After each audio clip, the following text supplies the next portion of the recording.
Alright, so we're recording. We're just gonna do just one whole thing. Yeah, one shot. Let's do it. Alright, take it away, my man. Sounds good. There's an Eminem song about this. Come again? There's an Eminem song about this, doing it in one shot. Really? Oh yeah, there is. Yeah, did not miss your chance to blow. Did not. So, listeners, this is the Food System Revolution podcast, brand new. I'm Chris Clark, founder of Clark's Cubes. And my name is Levi Redcross. I'm the social media guy. That's right, all things social media. So the purpose of this show is to chat about sustainability in our food system. We'll take a look at everything from packaging to farming practices and review anything in between. Levi, tell you a little bit about where to find us. Yeah, so you can find us on Instagram at Clark's Cubes and also on Facebook. You may even find us on Reddit at Clark's Cubes as well. Yeah. Starting to dabble in Reddit. Yeah, starting to dabble in Reddit. Just a little bit, just a touch, just a smidge. And then this podcast will be up on our blog. We'll shoot out notifications about it through our email list, subscription list. You can just subscribe on clarkscubes.com. So Levi, what are some questions you have for me? All right, so let's get started into it. Who are we? What is Clark's Cubes? So Clark's Cubes is about making convenience delicious and sustainable. Okay, convenience, delicious, and sustainable. Okay, and how you do that? How do I do that? So we got to kind of take a few steps back to explain the background a little bit.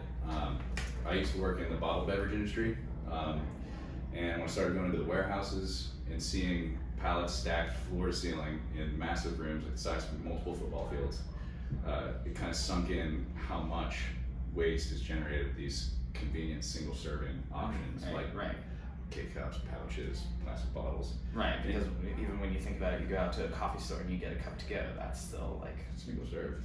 Single serve. You enjoy it for a few minutes and then it's there for 500 plus years. Yikes. Yeah. Every bit of plastic we've ever created is still in existence. Yeah, that's upsetting. Yeah, it's a little weird. And so it just got me thinking, seeing all that, it just got me thinking there has to be a better way to do this convenience, to provide convenience without the single use plastic. Mm-hmm. I'm driving around one day, I had the light bulb moment. It was like, bing, has anyone tried cubing these beverages? Coffee and tea in particular, that's what I used to sell. So Right. that's what I was thinking about. Also turns out the number one and number two most consumed beverage after water. Right. So globally, yeah. Right. So it's pretty big impact here. Yeah, it is water before 10 a.m. That's right. So, doing some research, figured out that this hadn't really been done before.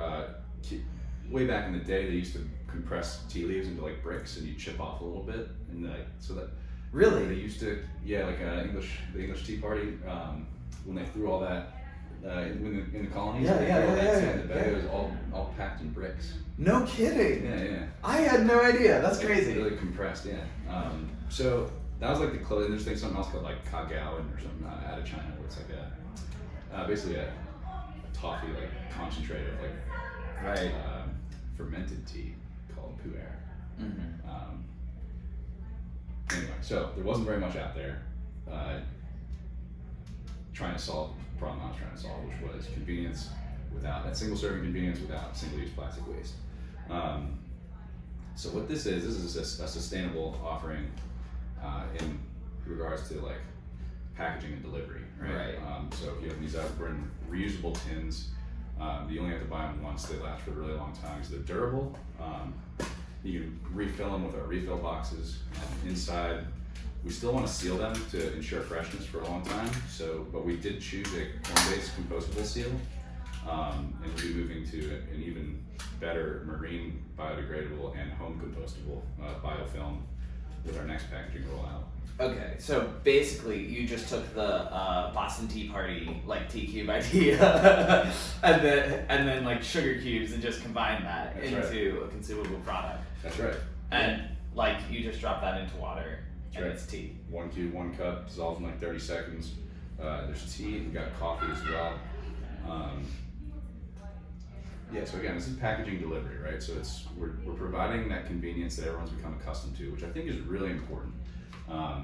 If the replacement, the sustainable replacement for something that is damaging the environment, right? If what you provide is not as convenient, not as easy, you're asking billions of people to do right. tough thing. It has to be accessible. Right. When you're competing, so our philosophy of competition is be as good as your competitors in every way.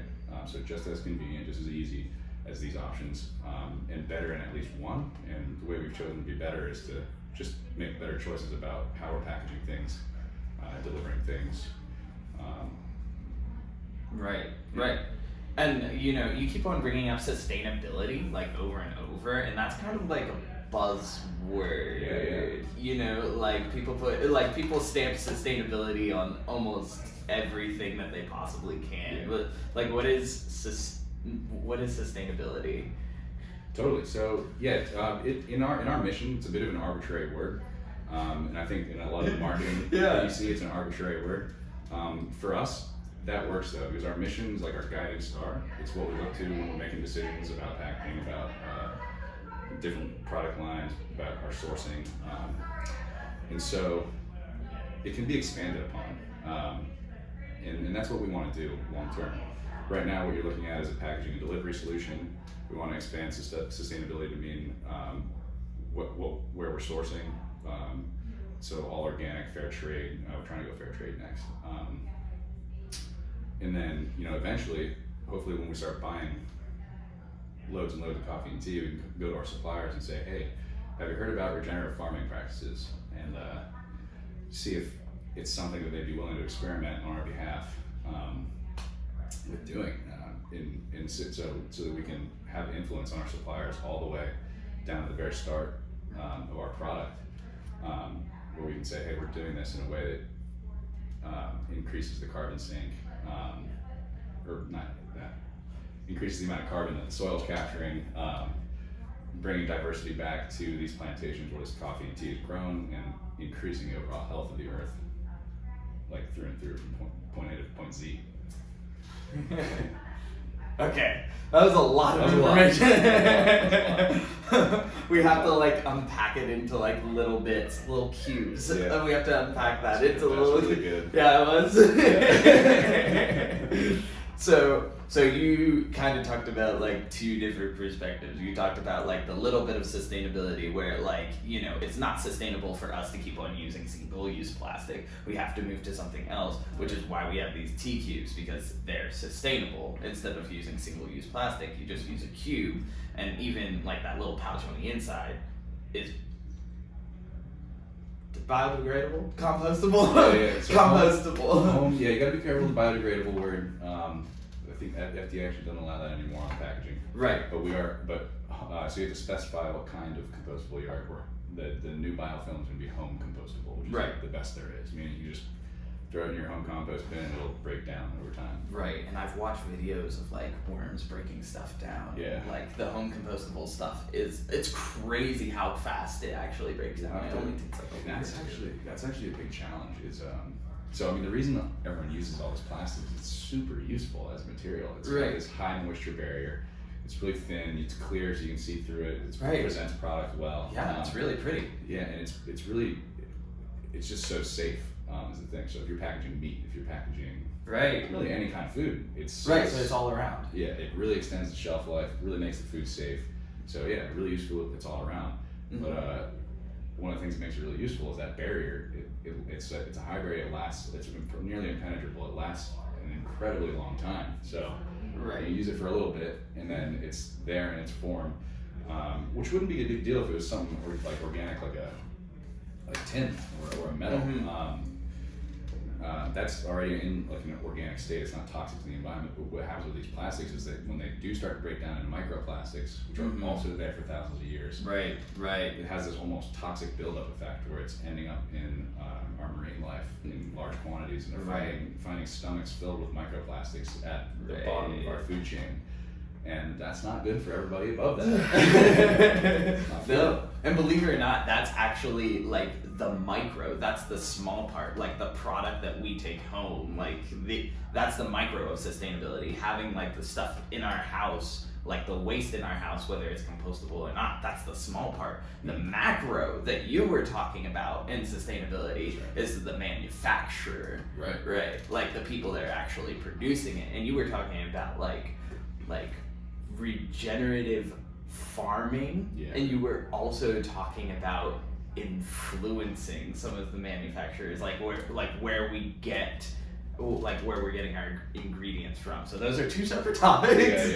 Yeah. So first, like, what is regenerative farming? So yeah, regenerative farming, regenerative agriculture, the point is to reintroduce layers of the natural ecosystem back into the agriculture process, whatever it is that you're doing, whatever it is that you're farming, ranching, so that the environment, the ecosystem is doing the job of these inputs that current methodology of farming says that you buy your inputs, you buy your fertilizer, you buy your feed for your animals.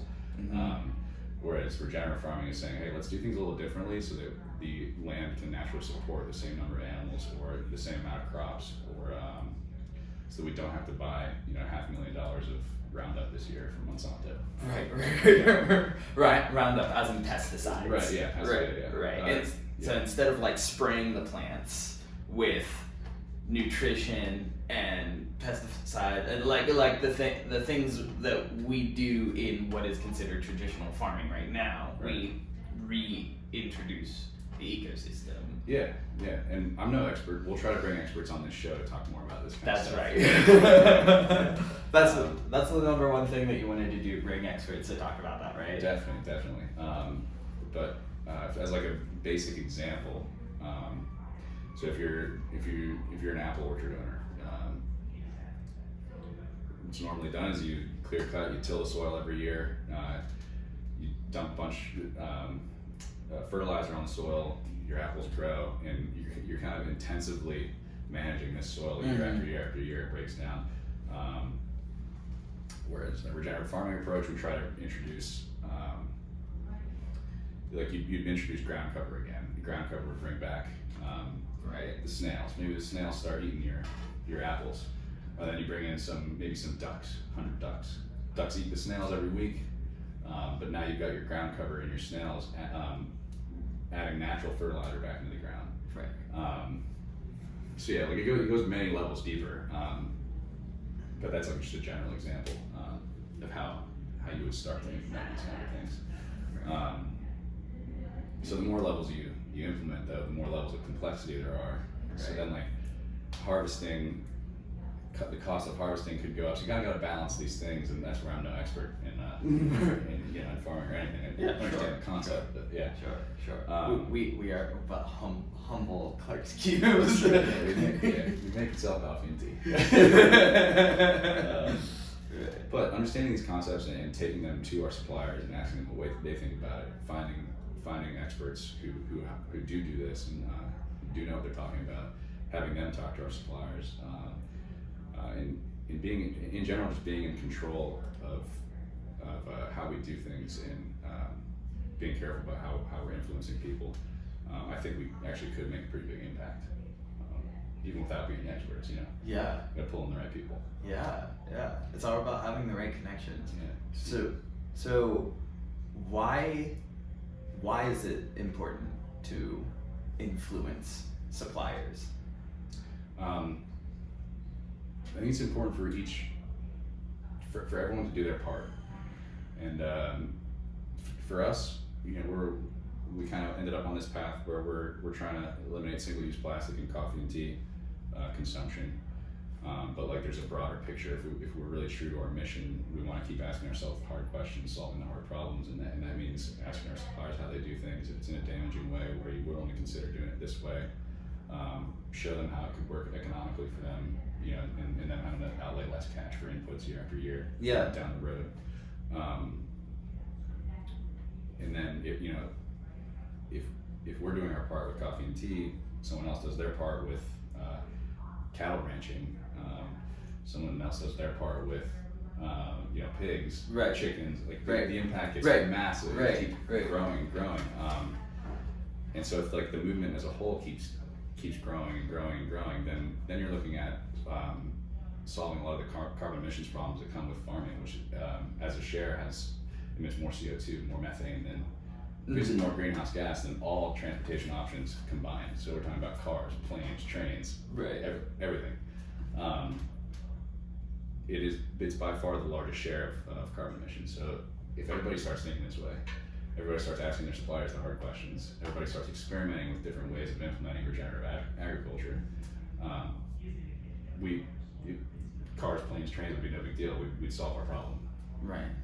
So It'd be a whole lot healthier too. that would be So much healthier. Yeah, we'd be so much better off. So much better off. Yeah. And everyone's always concerned about like what's in their food like all the time, and it's like what like pesticides. Why are companies using all this plastic and that kind of thing? And people are starting to learn. People are starting to become more aware. So as this information spreads, I think more people will start demanding it. And it's already starting. There's already people who've been doing this for decades now. Started like back in the '90s, and then this used to be how we do things. We did farming, but obviously it's got to grow to a scale where it supports the amount of people we have on the planet. So yeah, it's in its infancy, I think, but could definitely grow to take over. That's crazy. Okay. Yeah. So, give me the mission statement again. For sure. Yeah. To make convenience delicious and sustainable. Okay, so making convenience delicious and sustainable. Sure. So basically, packaging everything that we just said is just the cube itself, the product. This Clark's Cubes, Right. is delicious. That's right. Which I actually believe. Like this guy onboarded me, and I do work for him, but I actually think this is really good tea. Sucking down green mint for sure. Yeah. The green mint is so good, and my girlfriend actually my girlfriend agrees with that. The green mint is the best. I'm a black coffee guy. I'm on like cube number 4 today. You're on cube. That's right. You were saying that. Caffeine. Yeah. Jacked up. On cube number 4, and you actually got some coffee, and then the water was too hot, and you watered it down a little bit. I did. With cold water, and it upset me very much. Yeah. I want the effect. You just want the effect of the caffeine. Yeah, I want that 100 milligrams right in my veins. Yeah. Gotta get it down quick. Yeah. The thing I actually do is I take the cube. I told you this. Put in like 2 ounces of hot water, and then just let that dissolve and drink it. Yeah, like a super powered espresso shot. Yeah, it's a little bit weird. Strong. It's so good though. It'd be so strong. It's so good though. So the single cube, which is convenient, so you don't have to like measure out how much you need, Sure. and it doesn't come with any plastic. Right. That's the part. That's the sustainable part. Yeah. And not only that, but this product moves. Like there's an actual mission behind it. There's a drive to actually influence suppliers, and not just make the coffee and tea industry sustainable, Right. but make like everything sustainable, right? Yeah, we're trying to leave our mark. That's crazy. That's crazy, because when you think of coffee and tea, you don't usually think of like farms like that, but that's like your whole thing. Yeah, a little bit. Yeah, a little different, a little different approach. Yeah, for sure. Yeah. I think that's like the coolest thing though about the company. Like when I sat down and started talking to you about like your whole idea of like sustainability and everything, the first thing you were like, regenerative farming, man. It's like we gotta start putting the ecosystem back in. That's the exciting stuff. Like, wait, what? Let Let me explain. It was a whole thing. So if you're looking. So if you guys are looking for a product like this, if you like to drink tea, if you like to drink coffee, and you're drinking it out of single-use plastics or single-use waste, you don't have to. This is gonna sound really salesman, But you can definitely go to clarkscubes.com, get yourself one of these, or you can go onto our Instagram, which is @clarkscubes, and find these pretty much everywhere. There is a link in our bio. You can also keep up with us by signing up for our newsletter. We're going to be shooting out information about sustainability, what this company means to us, and how it's growing, and everything like that. Remember, these tins, you can refill with the refill boxes. They're $1 a unit. Right. They're $1 cheaper per unit. And you keep reusing these things. It's all 100% recycled paperboard.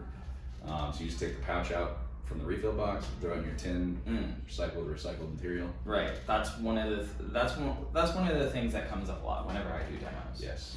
What about the tins, right? What about the tins? Yeah. What about the tins? Yes. Yeah. The thing that I usually say is the tins are on the shelves because they're pretty. Yeah. And they're also reusable. So after you finish off the tin, don't throw away the tin. You can go online and purchase a refill box, which is a whole $1 cheaper, which is way cheaper. Yeah. Which is significant. And then you also and then the cardboard box it comes in is completely compostable. Yeah. Like it'll break down like crazy fast. Yeah, that's right.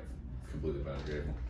And it takes the for instance, it takes the coffee price from like $1 per cube down to 83 cents per cube, which is right on par with what Carrot cost you. So no excuses. No excuses, that's for sure. No excuses for using pods. Yeah.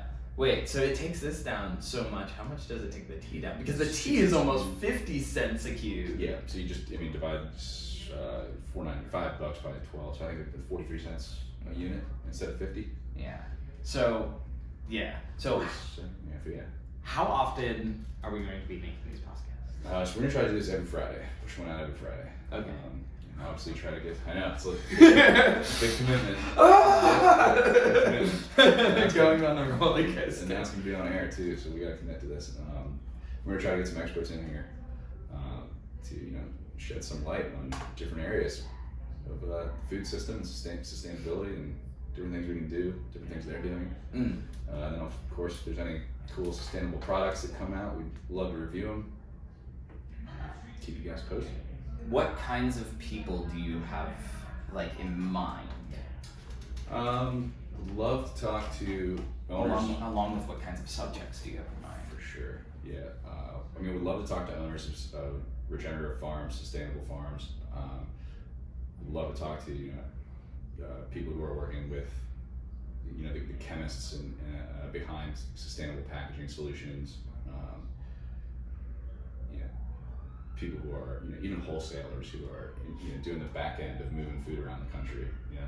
Asking them what are the challenges with implementing something like this.